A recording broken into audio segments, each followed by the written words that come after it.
Oh, it's been a long time, man. We had a nice couple weeks off. How you doing, bro? Shining my little Christmas gift.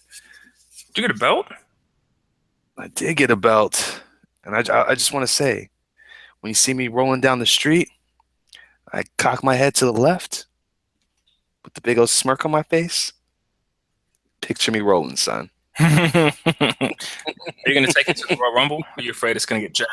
And- Come on, dude. You see how big I am? I like to see somebody try. Yeah, good point. Good point, man. Did you have a good holiday break? I did, man. I can't complain too much. Other than we went up to Houston, and we're behind the family traveling, and we take the toll road, the Harris toll road. And I don't know about you, man, but I don't carry cash on me like ever, Yeah. ever. Like, and I don't understand. I mean, I guess I get it, but went through the toll road, didn't have any cash whatsoever, so I ended up having to buy a damn Easy Pass. How much Forty does it dollars, cost $40. just to go up You, and hang out for a weekend? yeah, I might, yeah, I might actually try to auction that off on eBay or something like that. Try to get some money back. I don't know. That's smart. I didn't even think about that. Yeah. Well, we'll see. But what about you, man? What'd you do? How were you gone, or how were you during the holiday? It was chill. We just did the thing with the fam, did some fireworks work, burnt my hand on the sparkler, burnt my middle finger pretty much, so I couldn't give anybody the middle finger for a while. But no, it was good, man. Chill, chill. Did family barbecue, all that stuff. So just traditional. But I know that we had some good content. We aired some of the episodes from some of our guests. Uh, Man, it was a good week. We had some guests. Still think we still have some guests coming up. I'm pretty pumped about it. It's a new year. We're about to coming up on 2017, first year for us. It'll be our first full year, even though we started a couple months ago. So 2016 is behind us. So what do you say? I'm just gonna throw it out there. We talked about the IRWP Awards. So what do you say we start off the show with the wah wah wah, the dunce of the year? You get the dunce of the year, son. That's what I'm talking Hmm. about, man. I'm ready. Yo, so this one was down to two people, David Otunga and Michael Cole. Michael Cole started off the year, if you listen to the previous episodes, started off the year horrible. He was miscalling moves, especially when Morrow came along on board and he was miscalling moves. And even on air, they were telling people, the other wrestlers, guys would say no, especially Kevin Owens would call him out for miscalling moves. And then we had Sage's favorite boy, Mr. Hudson, David Otunga, nominated. Oh, don't even get me started on that Otunga, son. But yeah, I mean, it was a close race.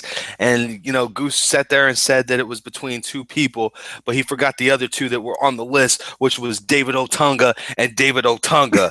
So, I forgot about that. It was David Otunga, Michael Cole, Otunga, and David Otunga. yes. So let's go ahead and get into the winner for 2016 Dunce of the Year. Drum roll, please.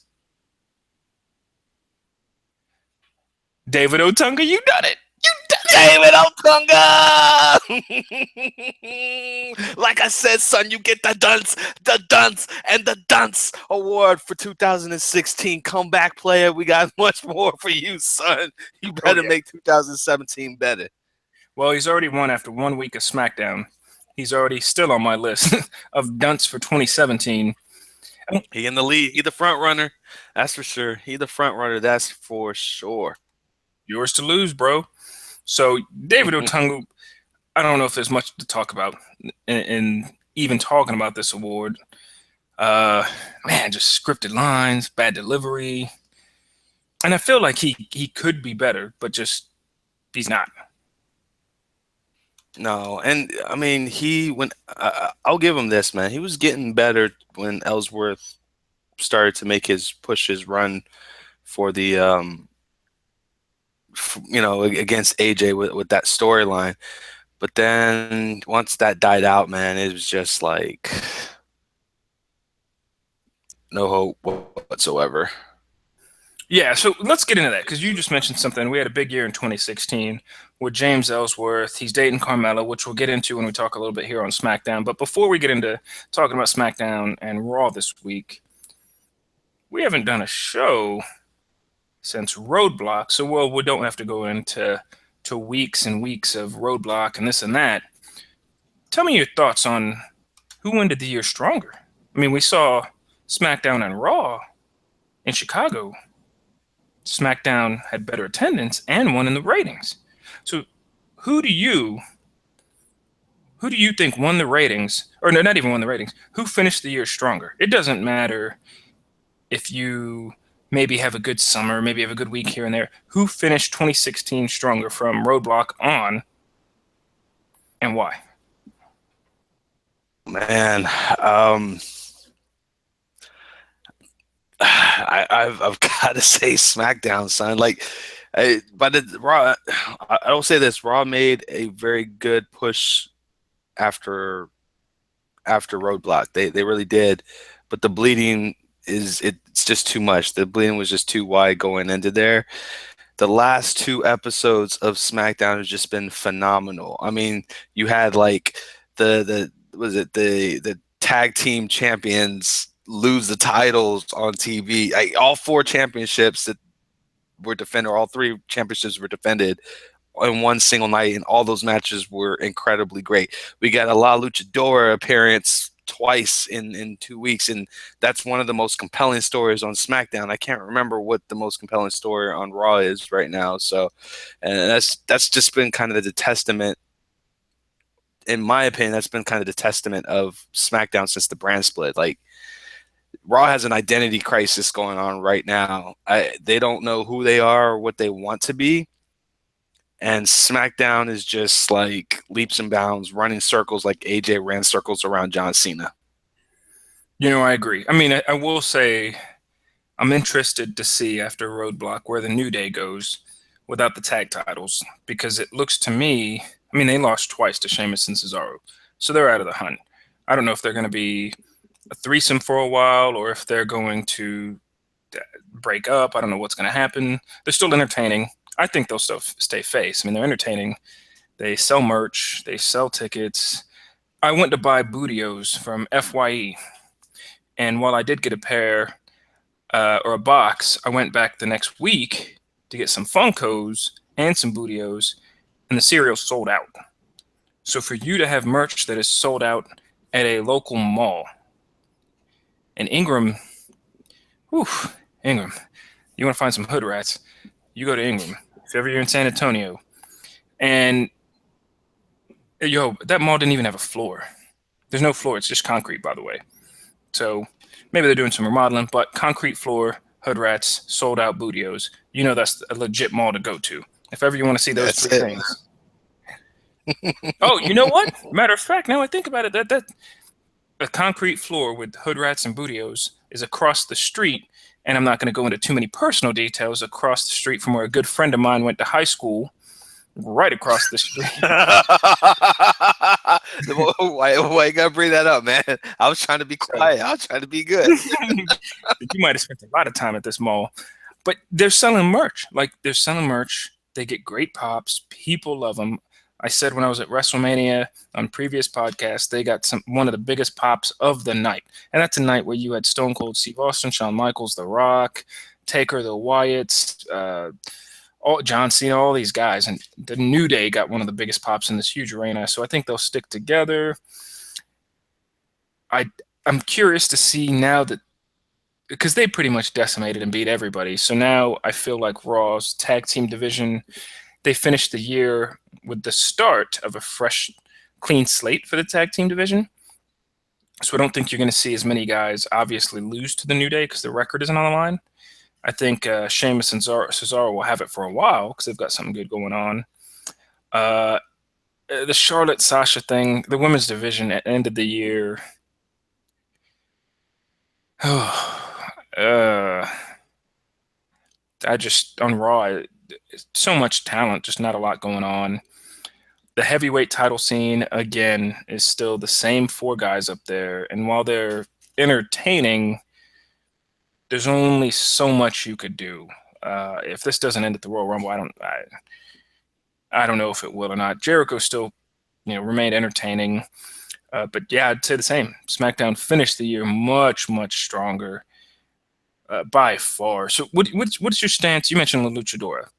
Mhm. So talk to me about your stance of the women's division on Raw. Like, is it me? Am I missing something? I'm just gonna say what division? Just like there's SmackDown division on Raw, what division? You can't really have a division if it's centered around three people or two tag teams. It's not You a mean the division. cruiserweight division? You just said SmackDown division. You mean the cruiserweight division?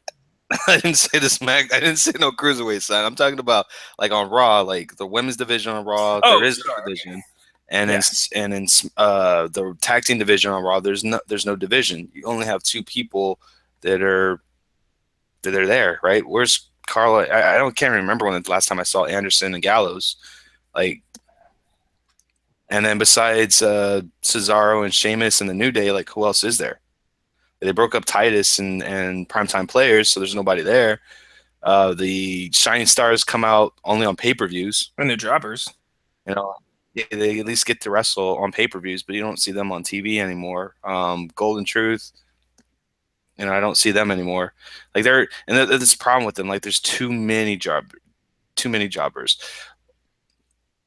Uh, when 205 Live is more entertaining and allows their wrestlers to wrestle more than those that are on Raw, you got a problem. I could see that. I could see that. There are more revolving storylines on 205 Live than there on Raw, and I'm not lying. Like I'm So not trying to be biased about it. It's the truth. what would you do to improve the tag team division on Raw? And by the way, and we'll get into our Raw and SmackDown review of the week. Gallows and Anderson were on, and Anderson actually picked up a solo win. And I've got high hopes for Anderson. Personally, I think that, it's inevitable that Gallows and Anderson will go their separate ways. I don't know if it'll be a draft or a heel turn or whatever. But me, I think Ken Anderson, I haven't seen his Japan or ROH work, but I think he'll have a talented solo career. But I digress. What would you do to fix the tag team division? It's easy for us as fans to say this is wrong, but that's us fans. Half the time we just complain about something, but we never say, well, this is what I would do to fix it. Oh man, you're starting to sound like Paul Heyman, man. He gave me $20. Yeah, that's what that was, man. Like I can't. I'm gonna be straight up honest with you, man. I can't book. Like I'm not a fantasy booker. I'm not one of those kind of things. I can tell you what I like and what I don't like. I don't like the fact that there are no other credible tag teams other than the New Day, and that's it. Anderson and Gallows are credible, but they don't utilize them that way, which is kind of sad. So you have to start there, man. You have to. That's one thing that SmackDown is doing right is that even their jobbers are credible threats, right? They give them an opportunity to wrestle. They give them an opportunity to have like to showcase their. It's not always about winning matches. It's just putting on good matches that are not squash matches consistently 2 minute matches. It's putting on credible matches. You've got talent that are in the wrong role. Like I get that you guys are probably going to try to do a heel turn on Sasha on Bailey. I get that you probably wait into the Royal Rumble to do something like that. But come on, man, Roman Reigns should have been heel like a long time ago, and this him not defending the title Ever? his title ever, and it took a bunch of bitching and complaining and Jericho bringing it up or Owens bringing it up that hey, you don't ever defend your title. Like that's too long, man. Like if you're not going to defend the US title, else. I mean, it's not you're depreciating the value of the belt when you have it on someone who's not going to defend it. Let alone they're going for another title. Exactly. So do you think the tag team division on Raw is it's dead? You might as well put them all singles. Yeah, I mean it's dead. There's no it's an insult to call the Raw tag team division a tag team division. So let me ask you, let me bring up one word. Right, it's technically two. The Revival. Can they save the Raw tag team division? Honestly, I think they can, but the only problem with putting they don't belong there. They don't. They belong on SmackDown. They don't. They're You already like have American Alpha there.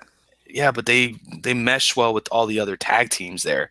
Like you're basically gonna put them there to die, and I don't want to see that for the Revival. They're too good of a tag team, and their fighting style is similar to Anderson and Gallows. So you're gonna have two heel faction. Like that's not gonna work out for them. Like they need to put them on. They need to put them on SmackDown. They probably need to move someone from SmackDown over to Raw to fill some of that tag team space, that the tag team gap that they have there. I mean, that's the only thing I could think of, man. And it's just a damn shame, man, because they started out so strong in the tag team division there, and they just flopped. So let me tell you something. The reason I think Raw is okay is because they do have some teams, and I don't count the Shining Stars or R-Truth and Goldust. They do have some teams. Who? Out of those three that I mentioned to you, who else do they have? So that's it for now. You have Gallows, Anderson, The New Day, and Sheamus, Cesaro. But the reason I think Raw will be okay is because you know who has a lot of good tag teams? NXT.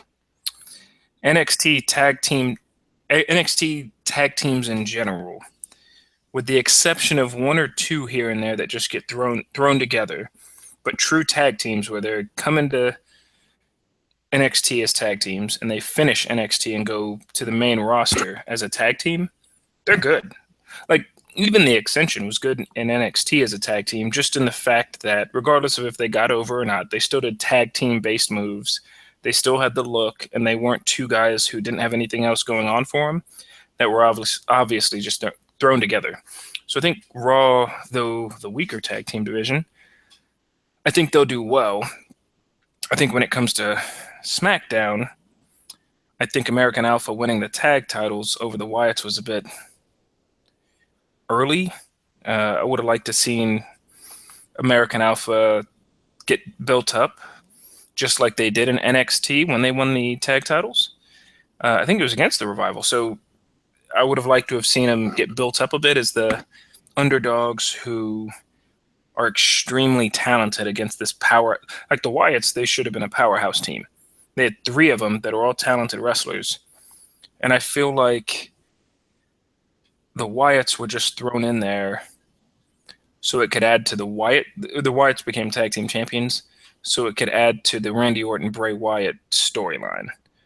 Not because they were going to be taken serious as a legit tag team, even though they are feuding with American Alpha right now. And if you watch, SmackDown this week, Bray cut a promo on him, but I don't know. I think Raw can be repaired pretty easily because of the talent that they could binge on. It's an easy fix.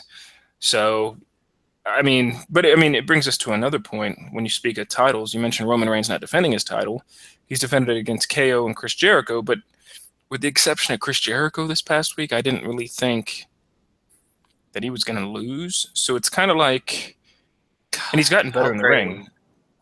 How great would it have been if he won that? Oh, I agree. Even if it was by cheating, I don't care.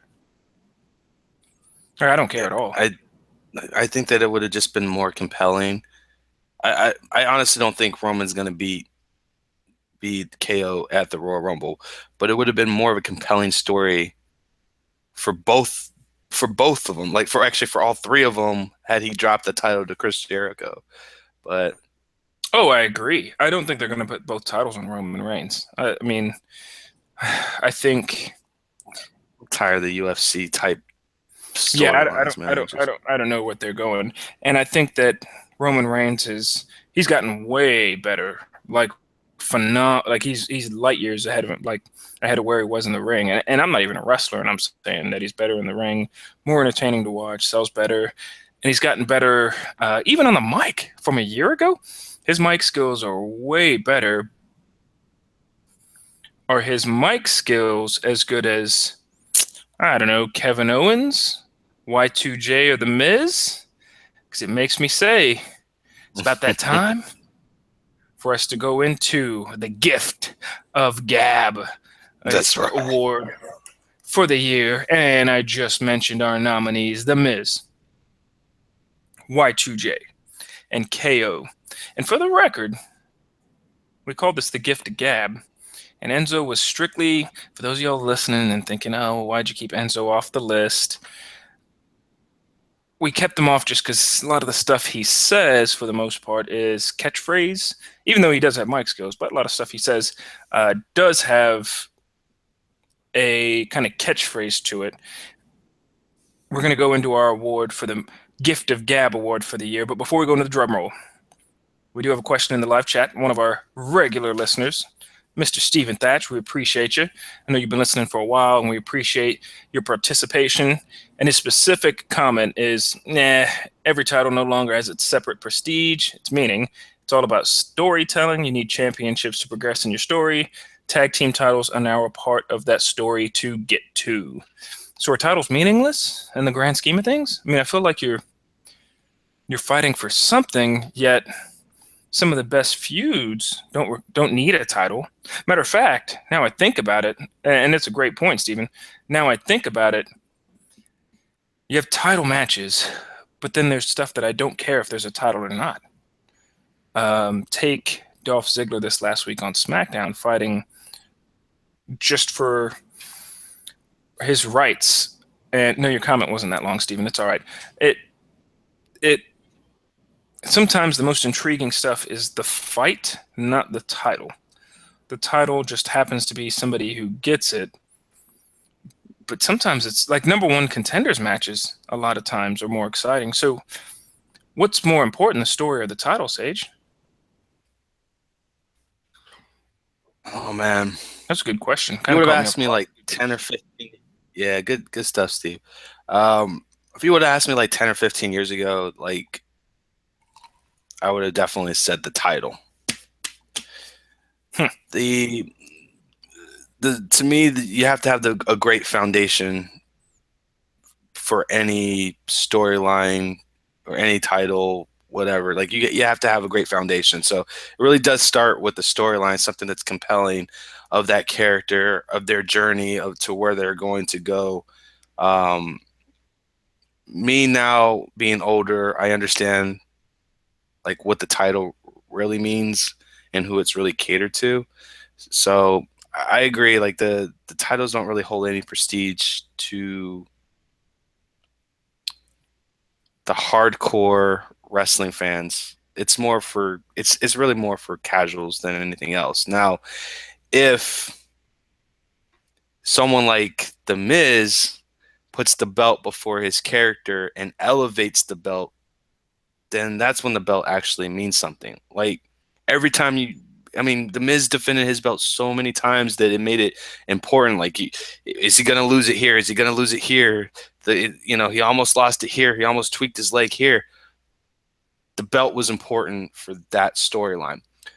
When the New Day was coming up on their 400, day win, like there were legitimate times where we thought they were going to lose the belt along the journey. The belt there was important. That was the prestige of the belt. But you don't have that same kind of enthusiasm with some of the other belts that are on there, like KO's belt, like the U.S. title, where it's just it's sitting there. The women's title is kind of obsolete in the same breath because it's changed its hands so many times. And I get that they're trying to tell the story that it's yin and yang, it's Bret Hart and Shawn Michaels. Like, I get that, but it's at the cost of the belt, which is what you're trying to push. And if the division is weak, the title is going to come along with that and be weak too. So I think that you bring up a good point. Like Stephen, and he just commented here in the chat that the tag titles are an audition for the quote unquote to select. Basically, let's put the titles on them, and that'll take them to the next level. So it's kind of like Sheamus and Cesaro and the stuff that I mentioned earlier, where it's like, yo, Steven, you have nothing going on. Oh, wait, Sage doesn't either? Oh, all right, well, let's put these two in a tag team. let them do their thing, give them the tag titles, and we'll break them up. At least they had a title. Now they kind of get bumped up. Matter of fact, Steven, you bring up a good point. And again, I appreciate you talking on the live chat. You bring up a good point because that brings us to Mojo Rawley and Zack Ryder, Heath Slater and Rhino, Sheamus, Cesaro, R-Truth, Goldust. These guys have nothing going on for them, but yet they could maybe, they're veterans or they've been around for a bit. So you figure, you know what, put them in a tag team, they'll do good, build them up for a little bit, give them a tag title run, bring them back down, and one guy turns heel, one guy turns face, and it prolongs their career a little bit. So good comments, Stephen. Appreciate you chiming in with us. Now, speaking of chiming, we're going to go back to chiming in on the mic. Mike Skills, gift of gab. Now let's hit that beautiful drum roll, please.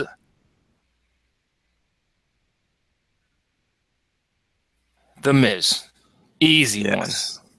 Hands down. And if you guys don't believe it or got a problem with it, you're living under the rock, son. This dude single-handedly put a network special that is now a weekly must-see every week on the map. We talking about that Talking Smack, yo. Yeah, by far.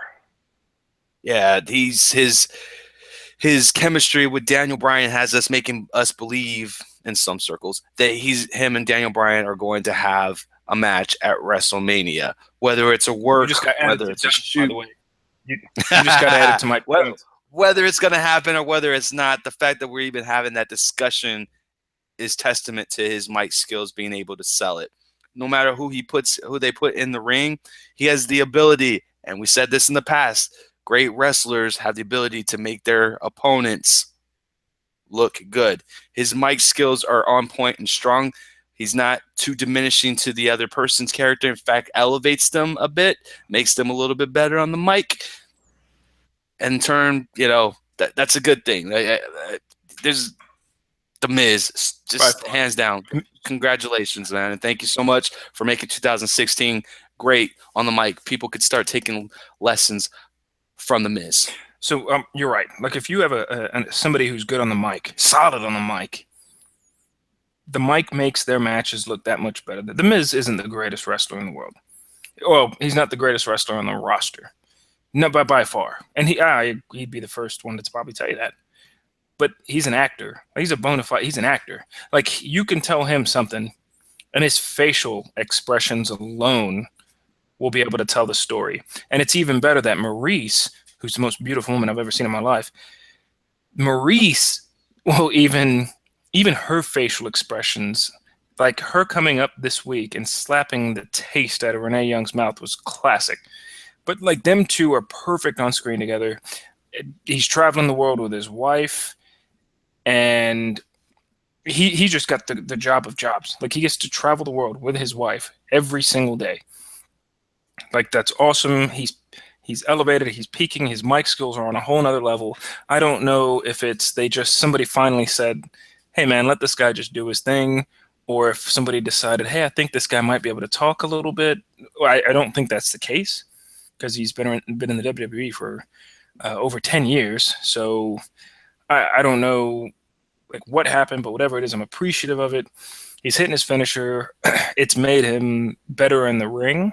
So he's having better matches because I think people just genuinely hate the guy. I don't see him turning face anytime soon. He does what it takes to win, but man, his mic skills, like it's still one of my favorite lines. When my hand goes up, your mouth goes shut. And he knows how to control the crowd, especially when they start the what chants or like a CM Punk chant or whatever. Man, and Steven's agreeing with us in the chat. Appreciate it, Steven Thatch. He's agreeing. Mic skills, gift of gab of the year, goes to The Miz. So we've talked about good mic skills. What I want to talk about next, we've kind of got caught up to speed on today, is we could both agree SmackDown, and we've said it before, we said it 2 weeks ago, SmackDown's outdoing Raw at this point. So when I watched Monday Night Raw this past week, opening segment, very, very, very opening segment. Mick Foley came out to the ring and announced the Kevin Owens pre-show and everything. Owens and Jericho interrupt, so it leads to a Seth Rollins-Kevin Owens match. So when you saw Seth Rollins and Kevin Owens fight, did you really think, like at all, that there would be a decisive winner? Knowing these guys, well, one of them is going into a title fight at Royal Rumble. It didn't have me sold, man. Not in the slightest. How long did that segment go? I know you watched the Hulu version, but from the start of Raw to the end of the Kevin Owens match, it was probably a solid 30 minutes because the Kevin Owens match was decent. And it's funny because it's like, I know Rollins versus Owens is something I said months ago, like, oh man, wrestling's in a great state. We haven't even seen Rollins versus Owens yet. But when they have a match like this, I kind of think, or where I know maybe Jericho's going to interfere or something like their previous matches, I kind of think, man, I would just like to see a good old-fashioned one-on-one match. Maybe where Kevin Owens wins, maybe where the heel wins and the face isn't protected, or maybe where Owens loses or something like that. But I just knew that the end result, especially once they went out the ring, I was like,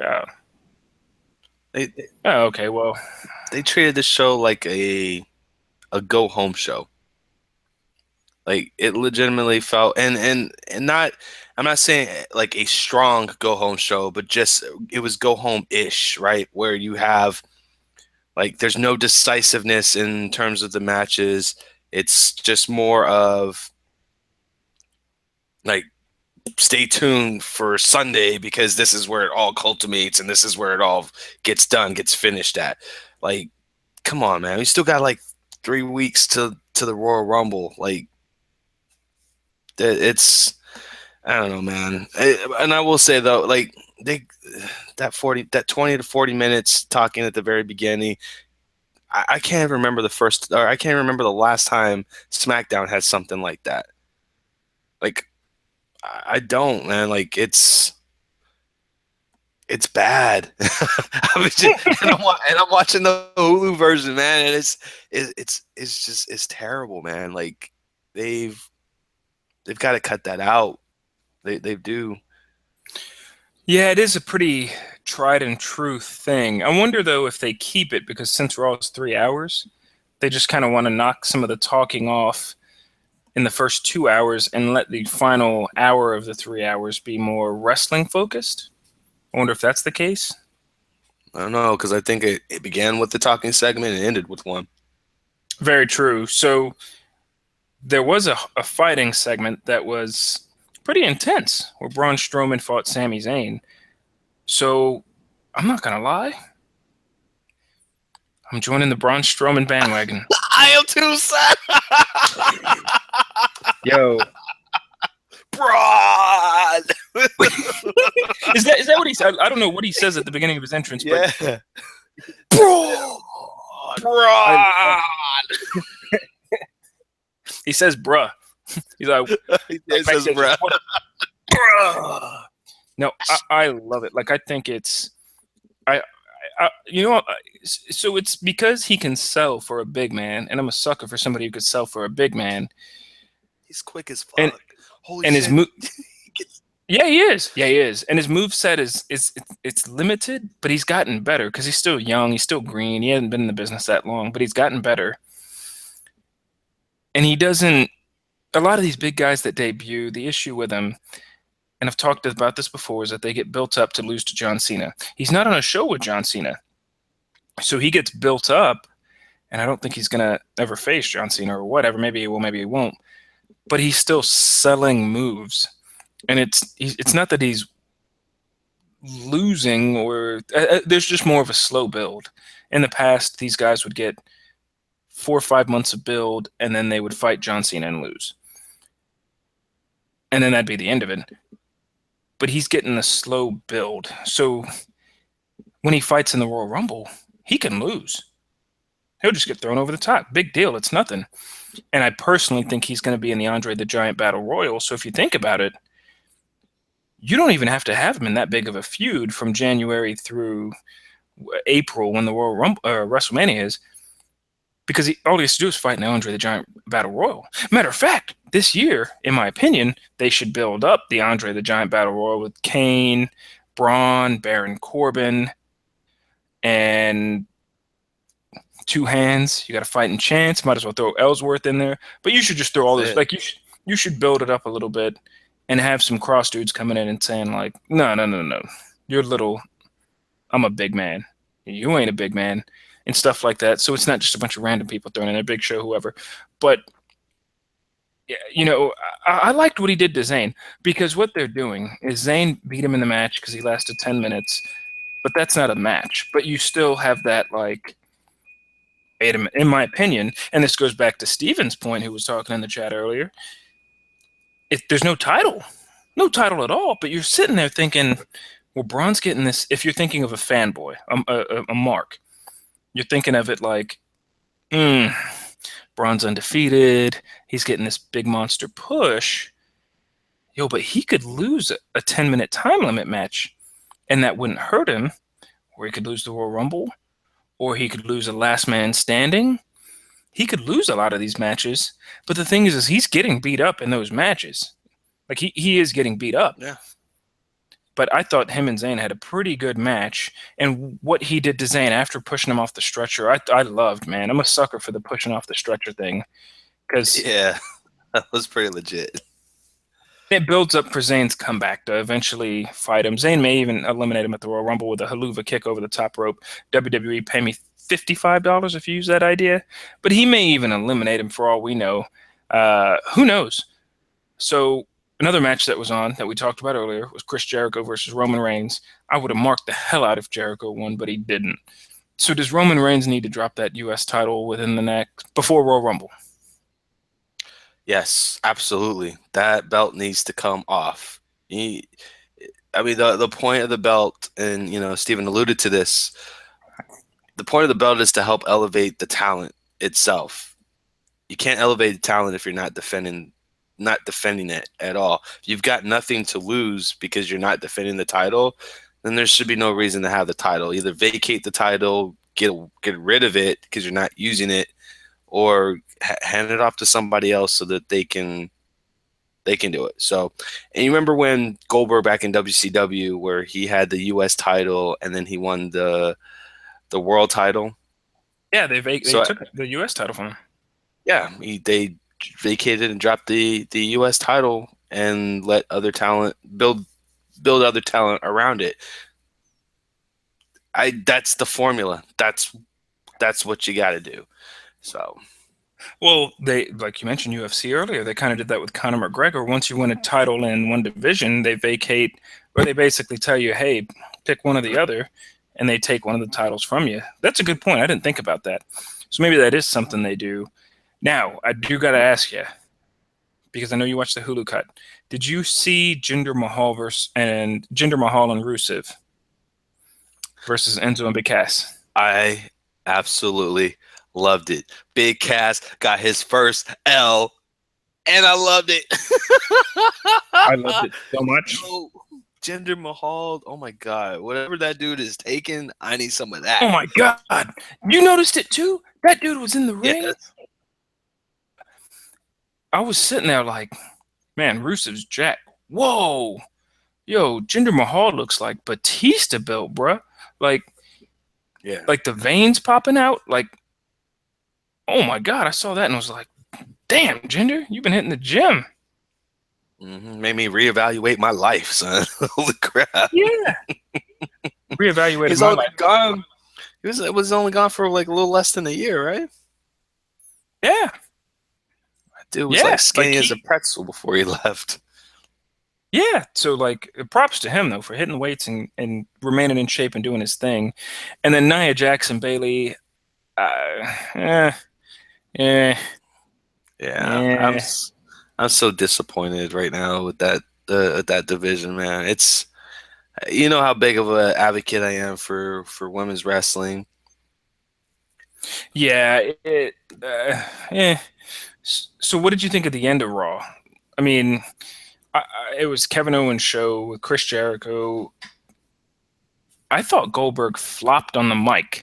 Like, he had pretty much just catchphrases. You're next. You're first. All that stuff. Can't flop on the mic, man, if you never had the mic skills to begin with. Oh, that's true. So, That's just That's true. typical. That's the character. That's the Goldberg character.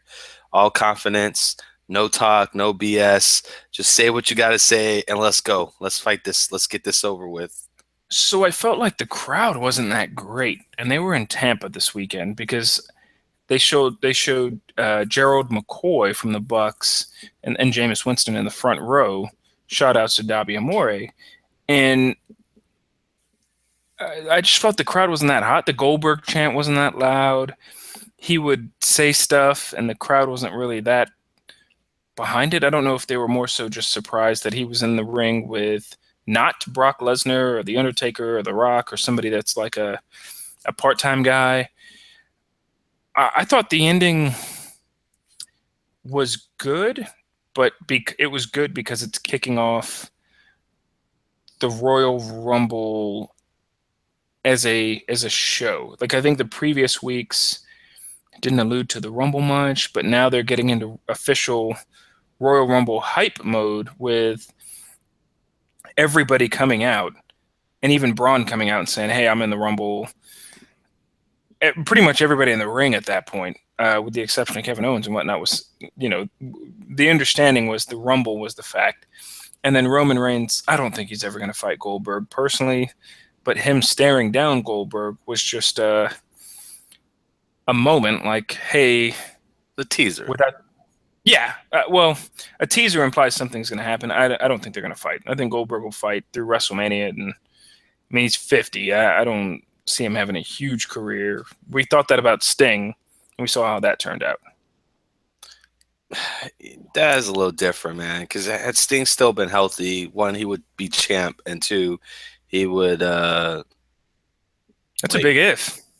He would have been champ, man. Even if it was for a short, small run. Like, you can't bring a guy back like that who's never held the WWE title and not have it. Yeah, he would have. I mean, it's the same thing with like AJ Styles. Like, you wouldn't bring AJ Styles in to not win the title. Like,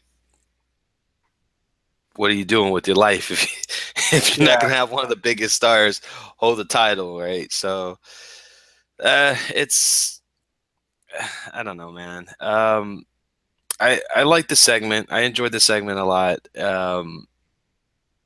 I It was a spot fest. I think my favorite moment, actually, it was an off camera moment.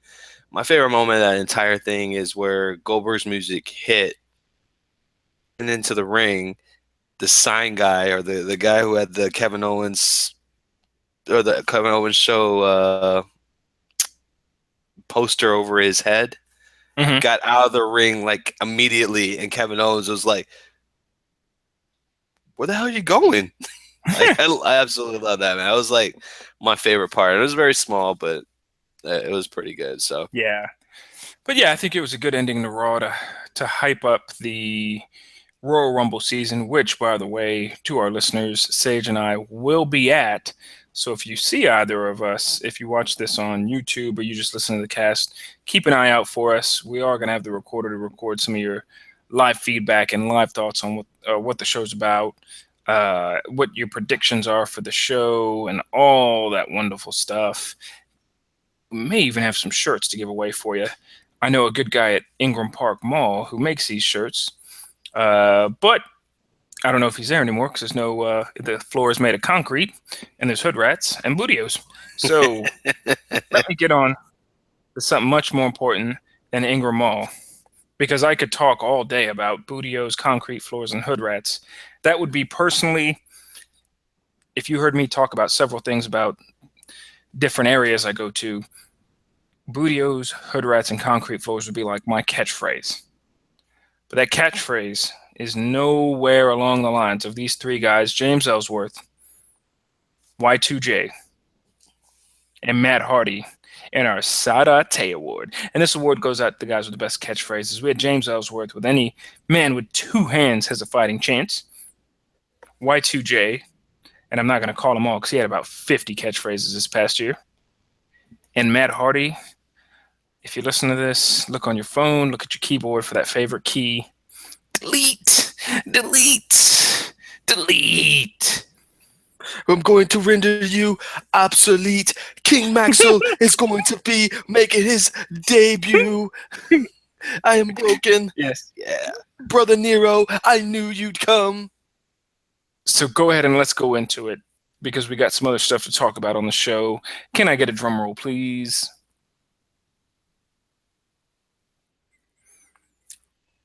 Matt Hardy, the winner of the Sadate Award for the catchphrase of the year. He's going to sign your pity on the running cat. I'm telling you, son.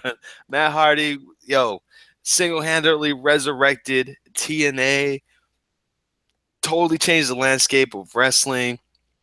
His catchphrases are great. And even if you haven't watched TNA, you have heard his catchphrases on Raw, on SmackDown, on the pay-per-views, to the point where they've had to edit it down. So kudos to Matt. Thanks, man, for doing your thing. I am so glad you're getting to shine. Like I've always thought you were the more talented one. Version 1, baby. Version 1.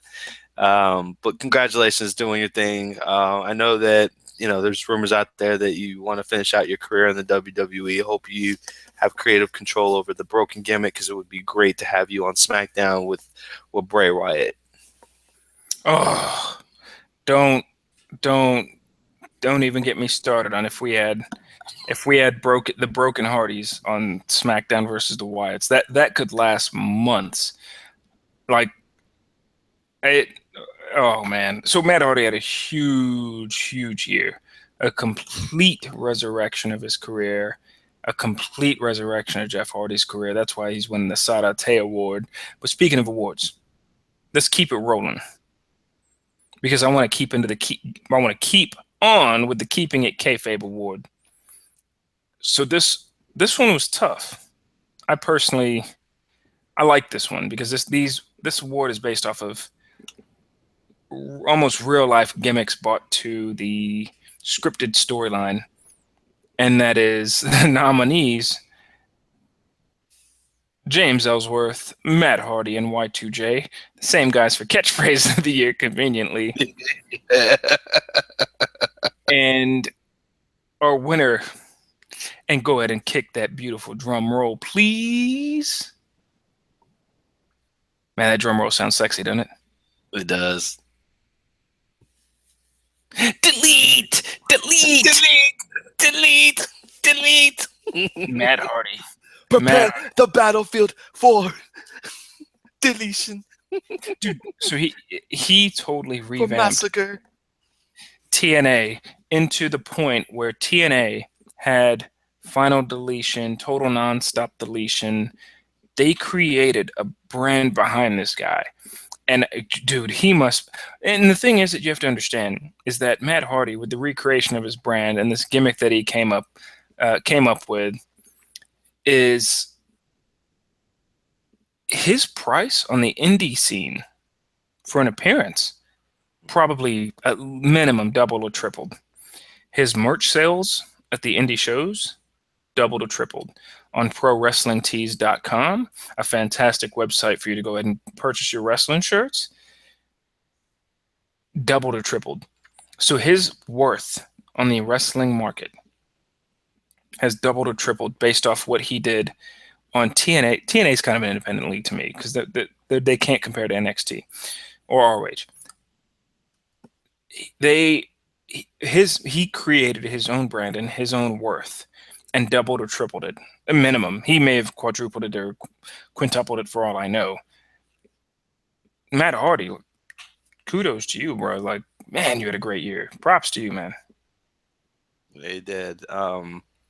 You definitely you definitely brought people in that would have normally never have paid attention to that brand, that federation, that company, and you brought them in, and everyone was talking about you, talking about everyone there.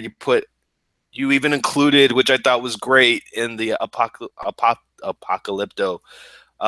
You brought everybody else in there to share in the fun. Like, it's amazing. And and the itchweed and the Yes. yes, and the Lake of Resurrection, Skarsgård. Like it made me feel like like a 10 and 12-year-old kid again watching wrestling, and it's testament as to why I love wrestling for those moments like that. Kudos and thank you for everything that you did in 2016. Yeah, by far. Now, I do want to get into SmackDown. So SmackDown, I don't even know if we have to get into results because SmackDown was a great show this week.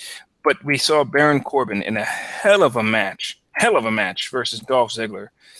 Dude, I gotta say, Baron Corbin ended up picking up the win. I didn't necessarily see it coming, nor did I see the Ziggler heel turn coming.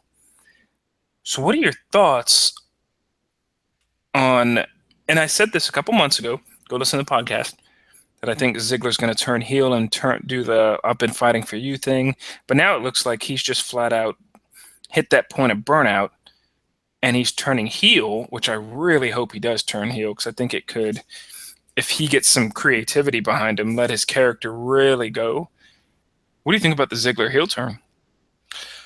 I like it for two reasons. I was never sold on Ziggler being a face. Like it was never appealing to me. Been as a full Ziggler fan, to be honest with you. I know that you were, don't know if you still are, but I know that you were earlier on, in the last 3 years when AJ was still around. But I was never sold on it. But I have seen in that last 3 to 5 years, I've seen both sides of him. He definitely plays a better heel than he does a face. I also like the fact that he's now feuding with someone who's like faded into obscurity, and hopefully he has the ability to, and this is going to be his test, if he has the ability to elevate in Apollo Crews, aka Black Neville. Nope. I mean, this is going to be his testament. This is going to be his true test on whether or not he can be considered as one of the greats. Nope. And let me tell you, what, I've got my notepad here. I take notes every week so I could ask you some of these questions, just some of my thoughts on the week. And one of the things I have to say is you mentioned a name that I'm very familiar with, and that's Black Neville. So for 2017, I will not refer to the man as Black Neville ever again, because Neville is now a heel in the Cruiserweight division, and he's displaying heel characteristics through his facial expressions and his monikers. So therefore, Black Neville has been deleted. So I have to say that for 2017, after watching SmackDown this week, I watched and I thought, I've ragged on Black Neville for a while. Oh crap! I just said I wasn't going to call him it. I've ragged on Creed for a while, Apollo Crews for a while,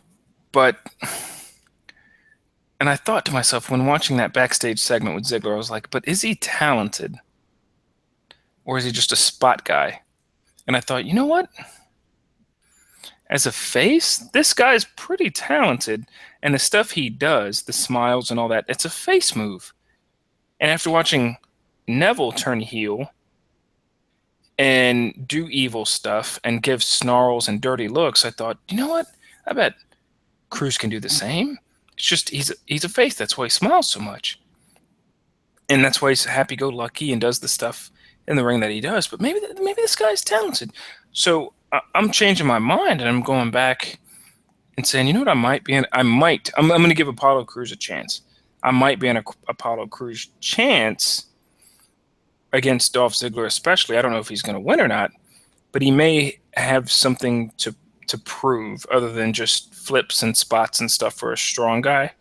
So WWE, please give Crews a gimmick. I don't care what it is, because he doesn't have one. He doesn't have one at all. Nope. And push him.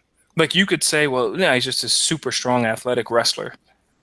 Okay, then you're putting him in the Cesaro category. Cesaro was popular for a little bit because he could wrestle, and Cesaro went shit until he teamed with Sheamus. He went through a stage where he wasn't doing much. Then he had to team with Tyson Kidd. Tyson Kidd got hurt. Then he wasn't doing much again. Then he teamed and feuded with Sheamus. And we all knew the whole time, yo, this guy Cesaro's got talent. So I'm giving Cruz that. And like, Cruz, yo, we know you got talent, but we need to see something out of it. Which I think when he feuds now with Ziggler, which will lead to another feud after that, I'm pretty excited to it. So my bashing of Black Neville has ended. Unless I see a match and it's just god awful, especially against Ziggler, who can make anybody look good. But one of the key takeaways I had outside of in the Ziggler, because that whole section of SmackDown was huge for me, is Baron Corbin. He's had several good weeks in a row. Fantastic weeks. The End of Days, that finisher alone is amazing, especially because it relies heavily on the guy who's selling it to sell it. It's a difficult move to pull off. So, and Baron Corbin sells in the triple threat match with AJ Styles and Dolph Ziggler. He looked great in the ring. They hit a End of Days Ziggler's finisher. A zigzag. This End of Days zigzag combo. But he could hold his own. And you think about it, Baron Corbin was in the ring with two veterans. One who is the current GOAT, and two who can go with anybody. So let me ask you, this is one of my questions I got to ask you. Does Baron Corbin have what it takes, potentially, to be the GOAT big man of all time? Oh, man, that sounded terrible. I said GOAT, greatest of all time, big man of all time. That's redundant. Yeah. Delete what I just said. But does he because historically, if you're going to name the best big man, it's got to be Undertaker. One of the greatest in the ring, but hey, it's the Undertaker. Mm-hmm. Baron Corbin might be good in the ring and be a big man. So does Baron Corbin. Do you think he's a future GOAT of the big men? I think he has the potential, but the only problem is his mic skills are not there, man. And the waiting back and forth as he talks is a bit distracting. It's usually a sign of nervousness, and it's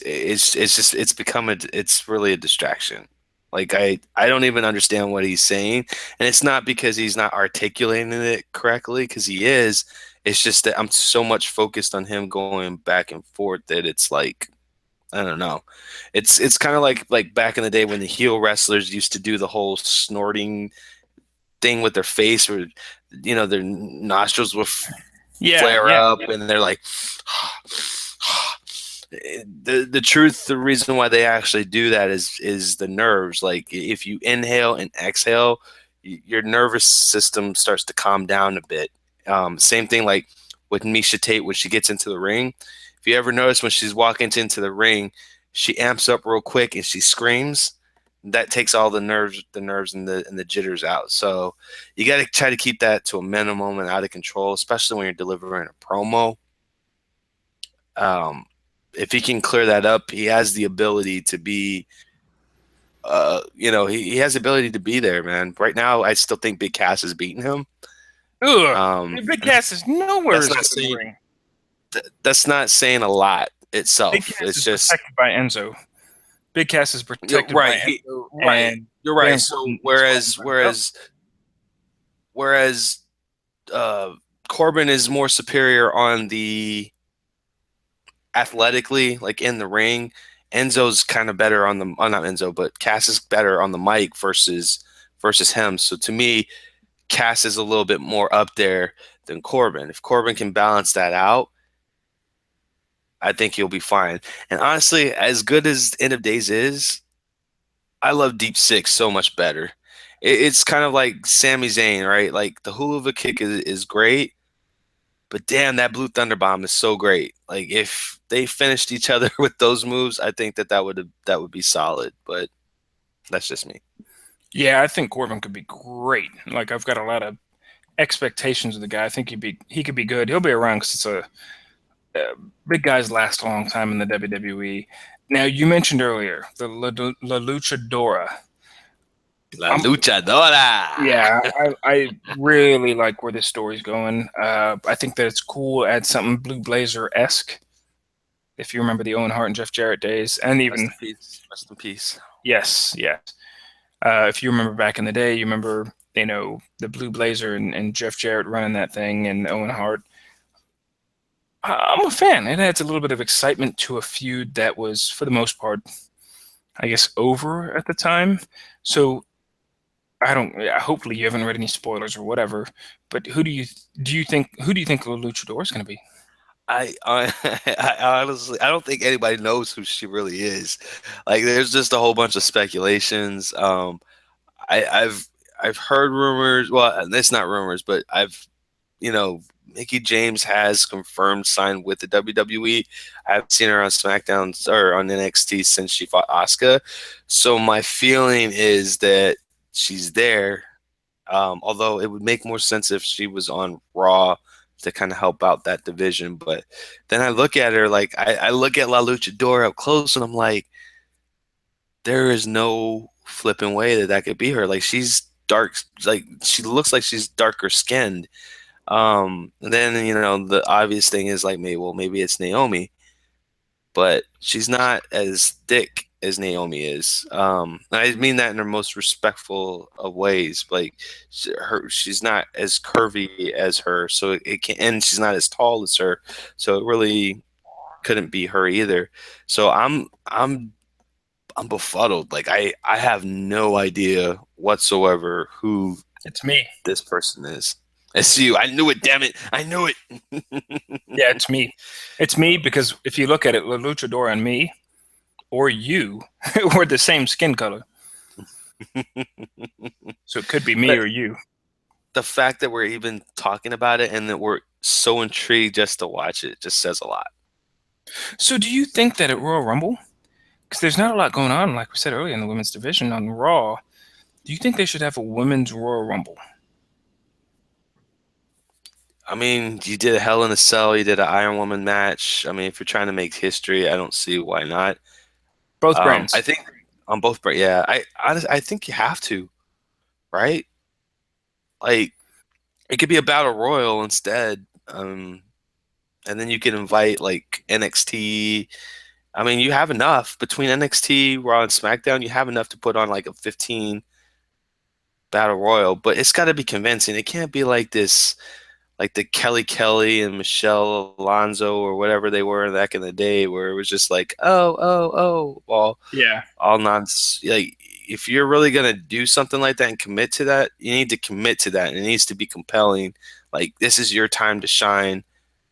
And to WWE's credit, they've treated the women's division in the past year seriously. So I would love to see it. I think, shoot, replace that. Well, that's WrestleMania. I say do it. Do I it, yeah. just, When if you win, you get a title shot at WrestleMania on your respective show. yeah, I Yeah, I agree. agree. I agree. So ending a SmackDown. Let's make that happen. Ending a SmackDown, it was Ambrose over The Miz.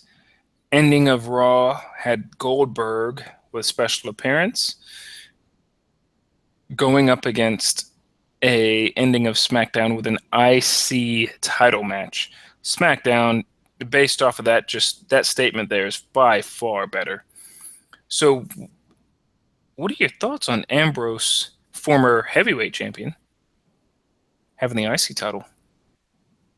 I think it was a great move. In fact, you and I talked about this a couple of podcasts ago that like I felt that Ambrose needed to be out of the world title picture and into the IC title picture.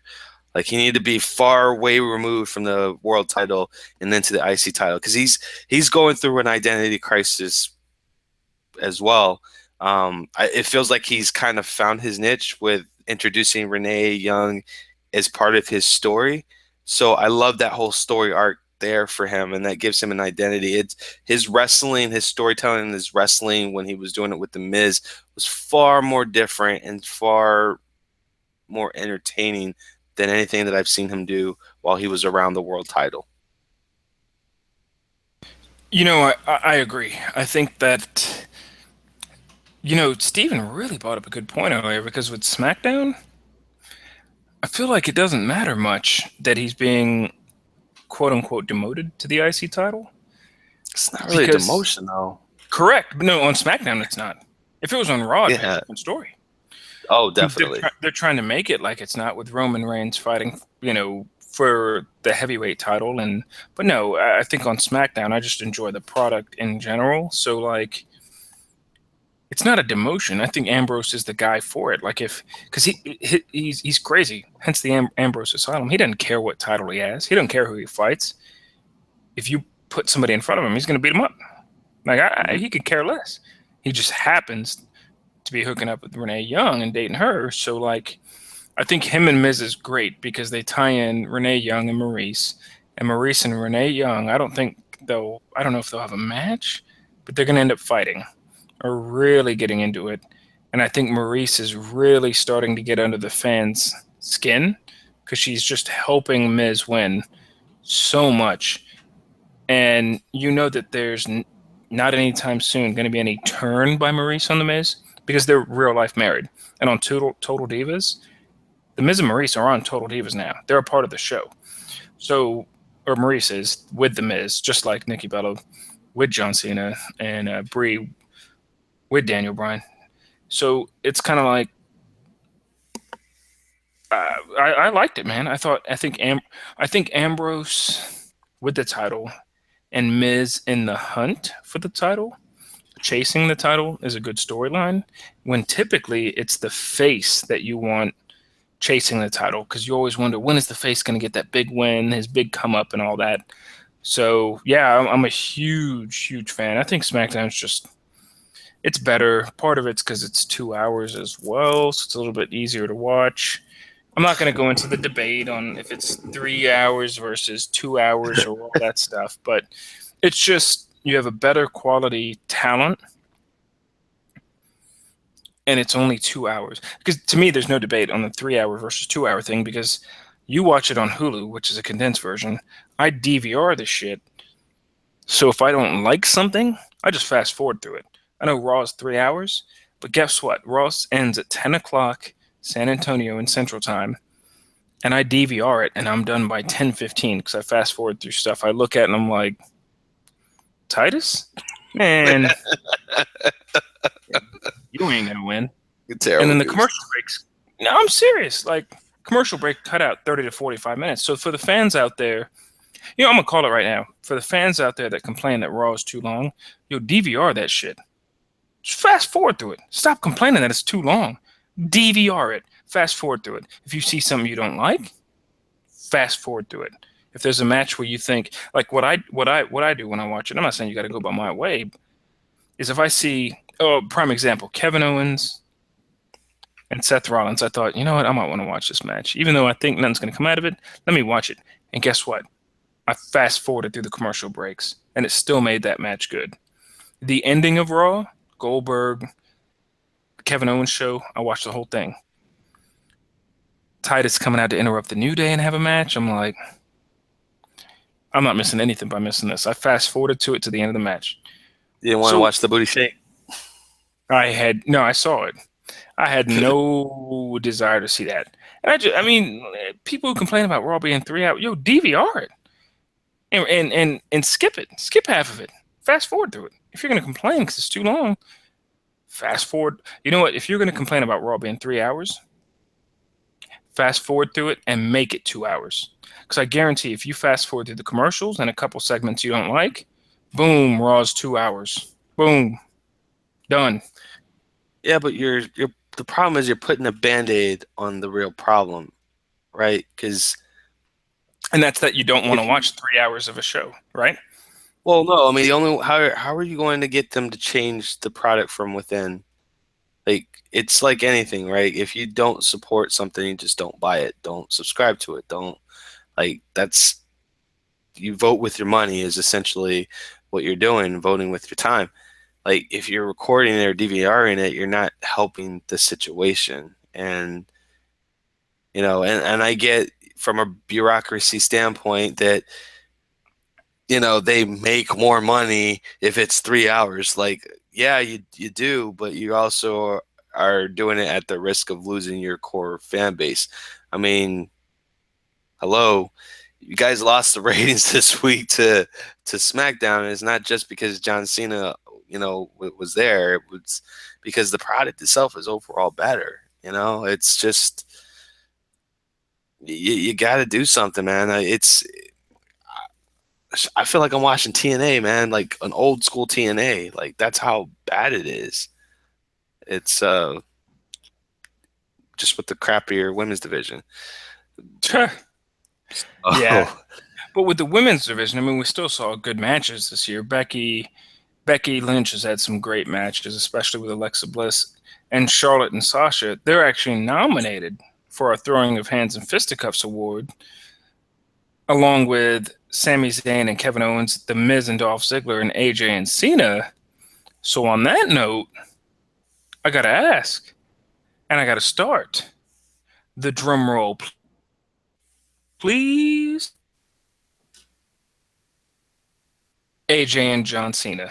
AJ Styles and John Cena, the two guys who are going to go head to head here at the Royal Rumble. Curious to see who's going to win. We'll have a Royal Rumble predictions here in about I think 3 to 4 weeks. That series of matches those guys had was just legit. Part of it was the nostalgia of, is this just another indie guy that John Cena is going to beat, as well as, is AJ Styles the truth? Is he this legit? Can he really go in the ring? And the answer was yes. Yeah, obviously, it was very much yes. That wins our Throwing of Hand and Fisticuffs award for the year. By far, a great feud, wasn't it? yeah, definitely the best feud of the year. Very storytelling. Um, the only thing that I didn't like is I hate the fact that they say that John Cena and AJ Styles met for the first time this year ever. That's the only problem I ever had with this entire storyline. Like AJ Styles and John Cena fought like when AJ or when John Cena first came into WWE. And I thought that if they would have brought that into the storyline, that it would have been a bit more compelling, as to like why AJ is so compassionate about beating up John Cena. Yeah. Felt like that was just a missed opportunity. But outside of that, the matches were great. The storytelling was great. I love the fact that AJ said, I run circles around John Cena, and that he actually, not just metaphorically, but he literally actually ran circles around him in a wrestling ring on a pay-per-view. It was just great, man. Hands down, both of you guys told a great story. Have been. I'm looking forward to seeing you guys here in San Antonio and putting on a show. Whether AJ loses the belt or the champ that runs the camp retains, I still think it's just going to be one hell of a wrestling match. I agree. So, on that note, let's go ahead and wrap it up because I know you probably are dying to get to these shout outs. And we ain't got no shortage of them, man. Yeah. Yeah. Oh man, yes. So let's get all into it, man. Like first off, I want to just thank everybody for the past 2 weeks who have either just found us, stumbled upon us, those who have shared us. Like we literally jumped, 20 followers on Twitter. We've gotten about 15 more downloads through iTunes and Stitcher. So I really, really, really sincerely appreciate you guys showing us love and spreading out the love. So here we go. Joseph Syke, thank you so much for our correspondence. Toonami Nation, Arthur Mesa, thank you so much. Jonathan R. Lorenzo, Blade Double X, he's in San Antonio. Appreciate you following us, bro. Hope to see you at the Royal Rumble. Tress, thank you so much for retweeting our stuff, getting the word out. Javier Alfaro, thank you so much, buddy, for following us, liking us as well. Edwin Ascasio, thank you so much for sharing some of the stuff that we put out there regarding the Royal Rumble. Um, Ben Mikado, thank you so much for interacting with us about what you like to see at the Royal Rumble. Wrestling Fanatic, I want to see you, buddy, here. Special guest. You had some great insights when we were talking about 205 Live and the UK title. Love to get your thoughts on that in the upcoming weeks. So if you got an open invitation from your boys here at Yep. IRWP to show up. We got Samsoni, Tuho, and even Noam Dar, son. We got we got some Yeah, we got interaction Mike from from knowing. Noam Dar. Yeah, Mr. Steal Your Girl. Yes. No, Super I saw that. Noam. Yeah. Appreciate that. Drunk Wrestling. He's actually like if you guys haven't seen his channel, I'll go out and see it. He's at Drunk Uncle Dean. Dude is freaking hilarious. He reviews pay-per-views like literally drunk, and it's amazing, man. So you guys gotta go see that. Vincent Smith sent. I don't know who you are, dude. I was about to block you because your profile picture was kind of trash, but I appreciate you following us there. That guy's Jason trash. Moore. Yeah, definitely trash, man. Don't go follow. Y'all give him hate, all right? And then last, I want to thank Fight Session. He's also a podcaster as well, so you guys go see him at Fight Sessions. He has agreed to sit down with us and talk about some stuff. So thank you so much for following us. If you guys listen to this, like, share, subscribe, get the word out about us, IRWP. In the next couple of weeks, we might have a little contest going on. We got an extra ticket for the Royal Rumble, so we might, get that out. So like, share, and subscribe. The more you guys do that, the more of an opportunity you guys get on getting that ticket. So Yes, yes, please, please, please. And that's why we're not blasting this out on Twitter, that we got this little extra something, something. So yeah, hit us up. We're not blasting that out on Twitter, Twitch, or anything like that, just because we want it to be special to the listeners. So yeah, if you need anything, hit us up. If you want to chat, hit us up. We're interactive. We actually respond to our DMs, our tweets, respond to everything. If you're in the San Antonio area or you're just going to be going to the Royal Rumble, hit us up beforehand so that way we could all meet up. It's always good to get people's opinion like that, and we'll bring the recorder to the Royal Rumble and everything like that. So I don't have anything else. neither do I. You guys go out there and watch that 205 live. It's been getting hotter and hotter every week. So love to hear what you guys' opinion is on the product. Please go ahead and visit our website, irwp.us. Show us some love. Twitter, Instagram, all that other jazz. Yeah, we have an Instagram account too. So same thing, Real WrestleCast. Y'all go ahead and get on that too. Um, best of all, guys, just keep it real. Later.